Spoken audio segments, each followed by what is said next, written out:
ઉનાળાની ઋતુમાં સુરત મહાનગરપાલિકાના આરોગ્ય વિભાગની કાર્યવાહી શરૂ કરાઈ છે। પાંડેસરા વિસ્તારના પાણીપુરીના વિક્રેતાને ત્યાં ફૂડ વિભાગ દ્વારા દરોડા પાડવામાં આવ્યા હતા। આરોગ્ય વિભાગ દ્વારા મોટા પ્રમાણમાં પૂરીનો જથ્થો નાશ કર્યો છે।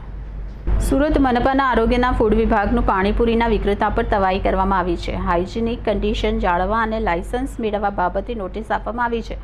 ખાદ્ય પાણીપુરી વેચતા શખ્સો વિરુદ્ધ ફૂડ વિભાગ કાર્યવાહી કરવામાં આવી છે। હાલમાં ઉનાળાની ઋતુ શરૂ છે, એવામાં સુરત શહેરમાં રોગચાળો ન વકરે પહેલાં શહેરમાં લોકોને ગુણવત્તાયુક્ત ખોરાક મળી રહે તે માટે ફૂડ વિભાગની ટીમ એક્ટિવ થઈ છે, જેને લઈ આજે સુરત મહાનગરપાલિકાની ફૂડ વિભાગની ટીમ દ્વારા પાંડેસરા વિસ્તારમાં પાણીપુરી વેચતા ધંધાર્થીઓને ત્યાં દરોડા પાડવામાં આવ્યા હતા, જ્યાં મોટા પ્રમાણમાં અખાદ્ય પદાર્થનો જથ્થો મળી આવ્યો હતો, જેનો આરોગ્ય વિભાગની ટીમ દ્વારા ઘટના સ્થળે જ નાશ કરવામાં આવ્યો। તેમજ અખાદ્ય પાણીપુરી વેચતા શખ્સો વિરુદ્ધ ફૂડ વિભાગ દ્વારા કાર્યવાહી હાથ ધરવામાં આવી છે।